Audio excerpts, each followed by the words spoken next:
Good afternoon. Today is Monday, October 11th, 2021.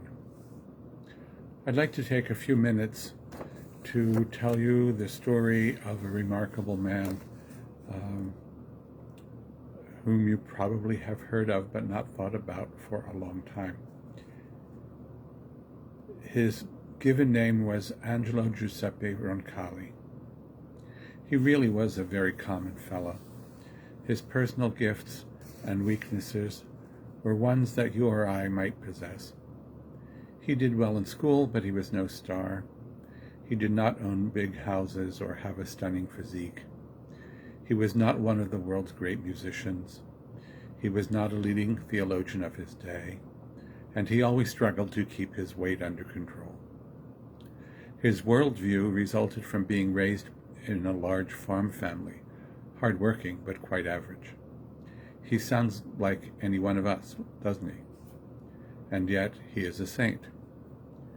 What does this mean in our life and in ours? In 1907, he gave a lecture at the seminary in his home diocese of Bergamo in northern Italy. In it, he gave a prophetic description of what it means to be a saint. In that speech, he said, "We tend to make saints larger than life, more like figures in a movie or a novel than like your neighbors down the street. Saintliness actually results," he said, "from learning the art of self-giving love. It flows from dying to self, from laughing at one's own foibles, and humbly enduring the foibles of others. Saints are not so much superstars of holiness as humble sinners, ready to allow God to love them just as they are." Such dying to self, such trust in a loving God, and such laughing along with life are what made this ordinary person into a saint, and we can do the same things ourselves. This man was known to the world as Pope John the 23rd. He really is quite an accidental saint. His journals reveal a man who admired the saints greatly, but also one who would be surprised to learn that this honor would one day be his. We learn in his journals that he never felt he was quite holy enough. He felt that he was not quite living up to his faith. In his journals, we meet a man of great humility, delighted at how well people liked him, and surprised that he had been chosen to be pope. His humility allowed him to accept God nudging him in his life. Allowing himself to be divinely nudged is also a major element of his saintliness. The idea of calling the Second Vatican Council, for example, came to him, he said, like a flash of heavenly light. The idea had emerged in prayer, and he trusted it. He felt God was nudging him to lead the churches to greater overall unity, and with that in mind, he invited the leaders of the Anglican, Protestant, and Orthodox churches to participate in the council.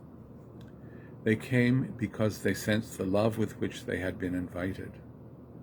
Among the most moving of his early meetings with non-Catholics was when he welcomed a group of Jews with open arms, saying to them, "I am Joseph, your brother." Vatican II was for him a response to God nudging him to reform and update the Church and to draw all Christians into greater unity for the sake of humankind and world peace. Like the apostles on the eve of Pentecost, he anticipated that something grand was about to unfold. Little did he know that the Holy Spirit would sweep in with such force. He was a big-hearted man and a man of God who engaged the confidence and affection of people everywhere. And why? Because when people encountered him, they encountered his loving heart.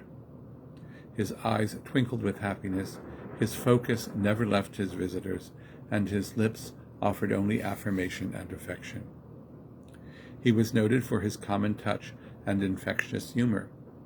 Once asked how many people worked in Vatican City, he responded, "About half of them." It is said that he frequently would escape from the Vatican Palace at night and visit some of the pizzerias in Rome and chat with people. Angelo Giuseppe Roncalli was born in northern Italy in 1881. He was elected Pope in 1958 and died in 1963. Known as Good Pope John and universally mourned at the time of his death, he was proclaimed a saint of the Catholic Church in 2014. He is remembered on this day, the 11th of October, the day that the Second Vatican Council convened for the very first time in 1962, exactly 59 years ago today. I wish you a pleasant evening.